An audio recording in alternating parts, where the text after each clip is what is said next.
तो हेलो दोस्तों, चलिए वीडियो को शुरू करते हैं। आज की इस वीडियो में हम लोग क्लास 10th के साइंस का जितना भी 2 मार्क्स का वीवीआई ऑब्जेक्टिव क्वेश्चन है सभी को सॉल्व करने वाले हैं। तो वीडियो को अंत तक बने रहिएगा, ठीक है।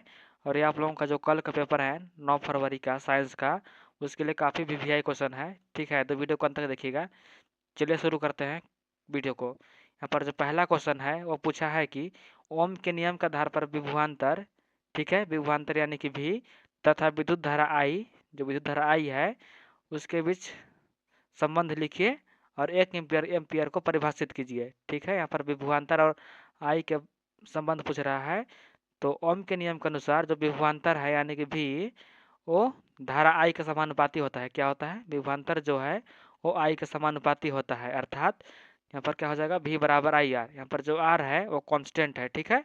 क्या हो जाएगा, भी समानुपाती आई, इतना भी लिख दीजिएगा तब लोग का नंबर मिल जाएगा। और यदि यहाँ पर लिख देते हैं कि भी बराबर आई आर, तो और भी आप लोगों का नंबर यहाँ पर मिलने वाला है, ठीक है। क्या होता है, जो विभवांतर होता है वो धारा के समानुपाती होता है, ठीक है। अर्थात यहाँ पर क्या हो जाएगा, भी बराबर, क्या हो जाएगा, भी बराबर आई आर, ठीक है। चलिए क्वेश्चन पर का दूसरा जो है पूछा है कि 1 एम्पियर को परिभाषित कीजिए। तो 1 एम्पियर वह विद्युत धारा होता है जब किसी चालक में 1 वोल्ट का विभवांतर लगने पर 1 ओम का प्रतिरोध हो और 1 एम्पियर धारा प्रवाहित होता है। यानी कहने का मतलब है कि 1 एम्पियर वह विद्युत धारा होता है जब कोई भी चालक में 1 वोल्ट का विभवांतर, कितना का, 1 वोल्ट का विभवांतर लगाने पर 1 ओम प्रतिरोध और 1 एम्पियर धारा प्रवाहित होता है।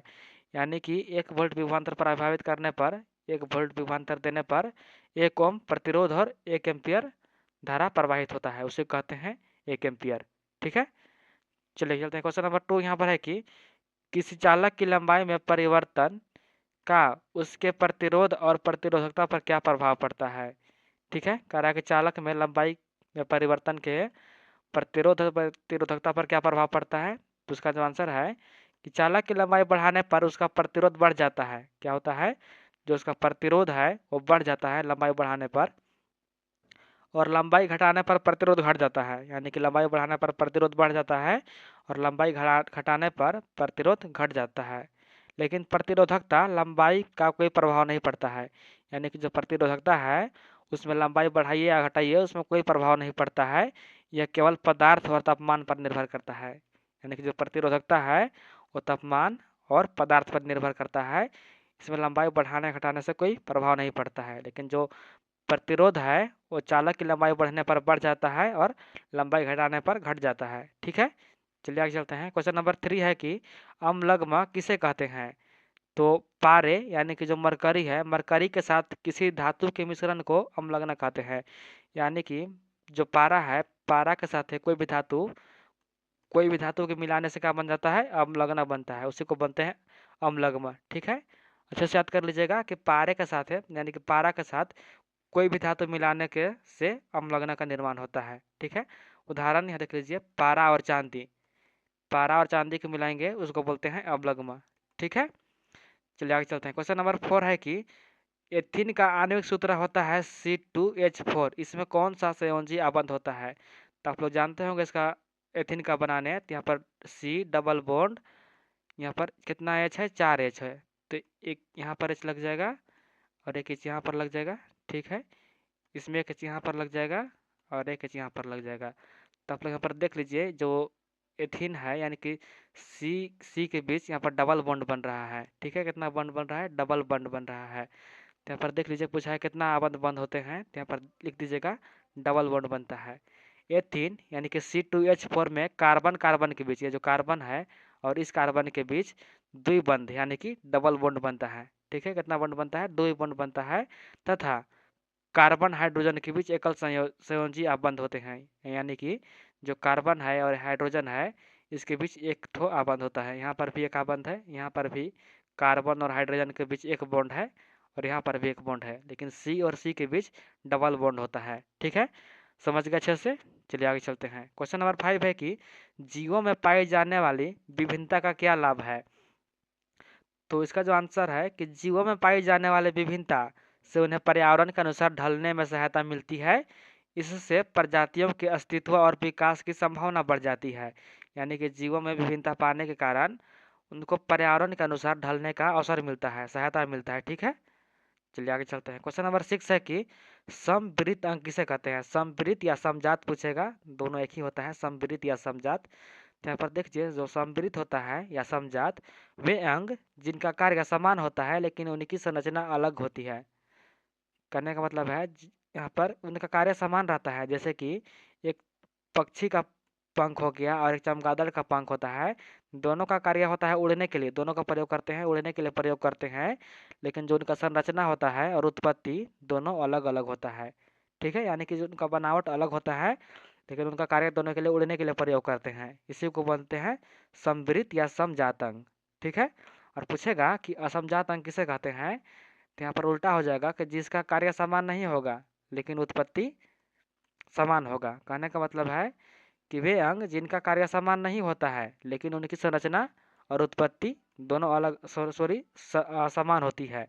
जैसे कि मनुष्य का हाथ हो गया, मनुष्य का हाथ हो गया, ठीक है, और यहाँ पर घोड़ा का जो पैर होता है, घोड़ा का अगला पैर, दोनों का संरचना समान होता है, दोनों को जो बनावट होता है वो एक जैसा होता है, लेकिन दोनों का कार्य अलग अलग होता है। ठीक है, जैसे मनुष्य अपना हाथ किसी चीज़ को पकड़ने, खाने या कुछ चीज़ पकड़ने के लिए करता है, लेकिन जो घोड़ा होता है उसका अगला पैर जो होता है वो चलने के लिए प्रयोग करता है। ठीक है, समझ गए अच्छे से? चलिए आगे चलते हैं। क्वेश्चन नंबर 7 है कि आप अपने व्यवहार का एक उदाहरण दें जो यह बताता है कि आप पर्यावरण मित्र हैं।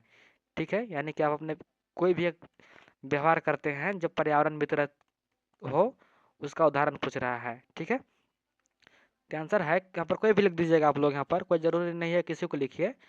समझने के लिए मैं बता दे रहा हूँ कि मैं प्लास्टिक की जगह कपड़े की थैली का उपयोग करता या करती हूँ।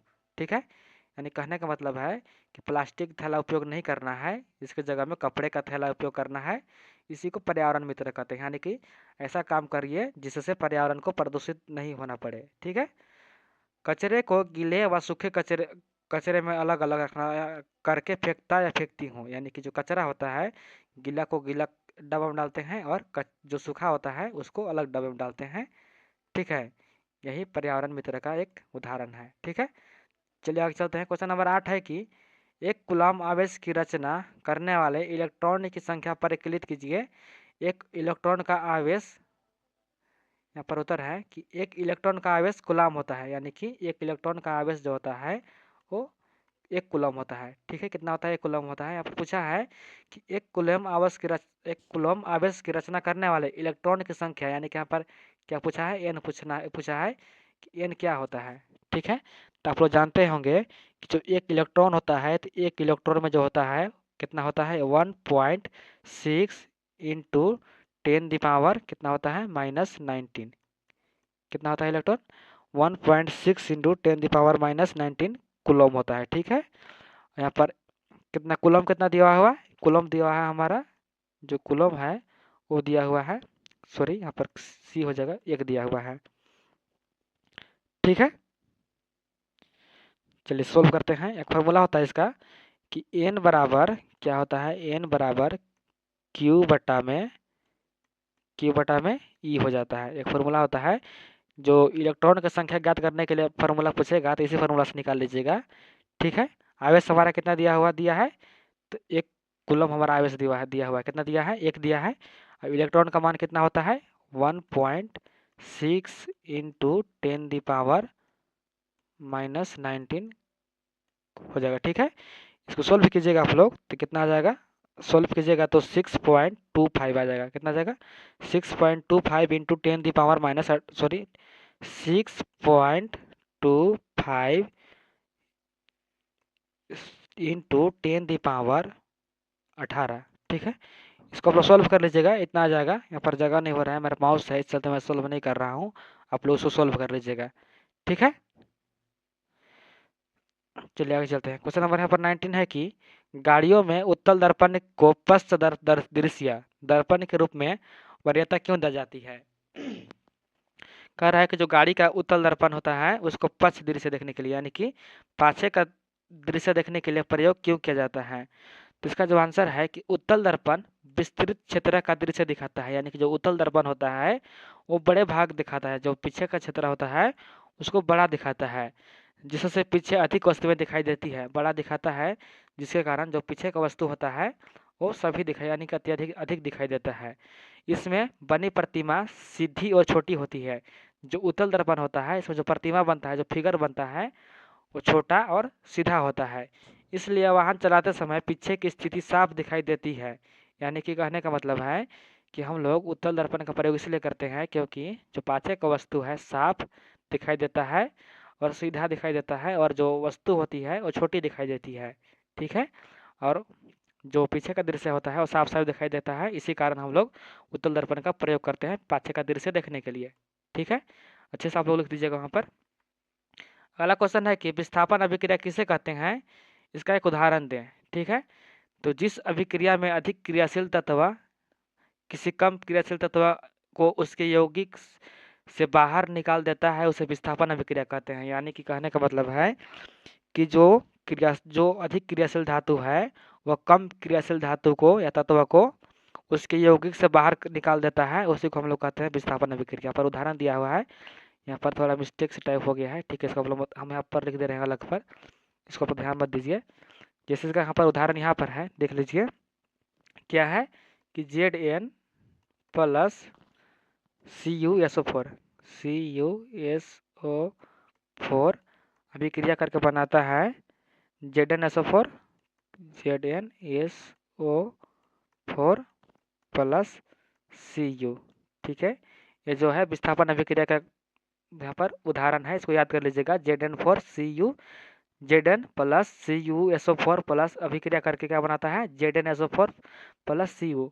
आप लोग यहाँ पर देख लीजिए कि जो Zn है यहाँ पर अकेले है, लेकिन यहाँ पर अभिक्रिया करके ये SO जो है SO4 Zn के साथ जुड़ जा रहा है। यानी कि जो अभिक्रिया कर रहा है तो Cu जो है कम अभिक्रियाशील धातु है, जिसके कारण Zn इसको विस्थापित करके इसके साथ जुड़ जा रहा है। ठीक है, SO4 के साथ जुड़ जा रहा है, और जो Cu है Cu वो अलग हो जा रहा है क्योंकि यह कम अभिक्रियाशील धातु है, इसके कारण इसको विस्थापित कर दे रहा है।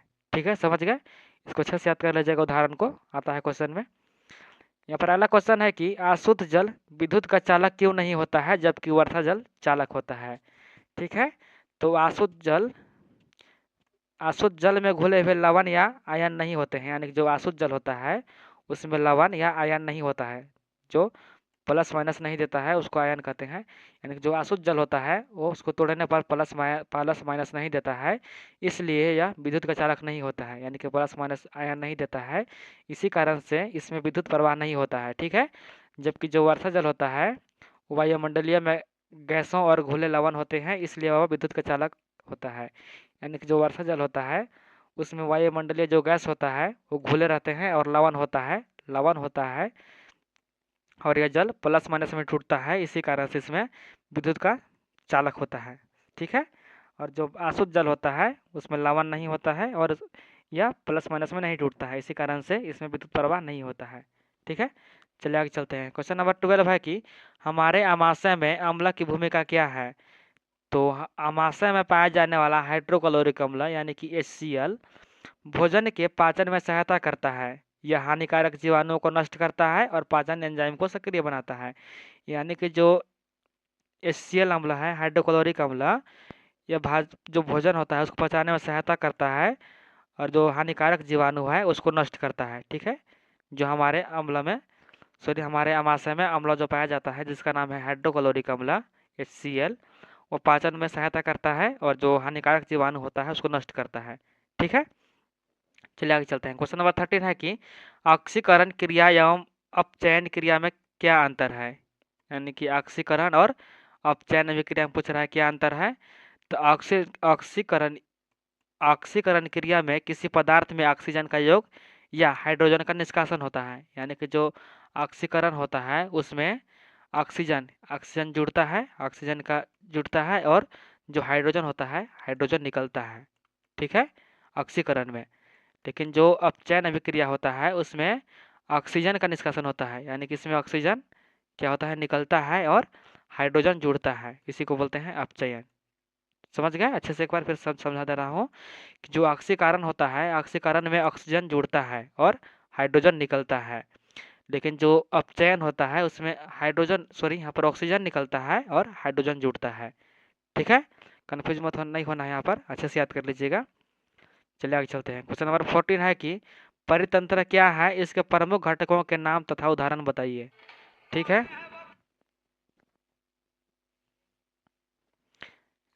सॉरी यहाँ पर देखिए क्वेश्चन नंबर 14 है कि परितंत्र क्या है, इसके प्रमुख घटकों के नाम तथा उदाहरण बताइए।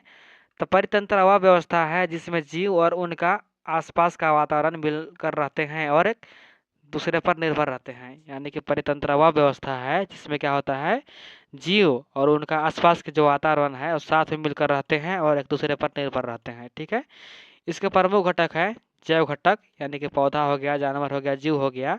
अजैव घटक जैसे जल, वायु, मिट्टी, सूर्य का प्रकाश, ये सब क्या है, अजैव घटक है।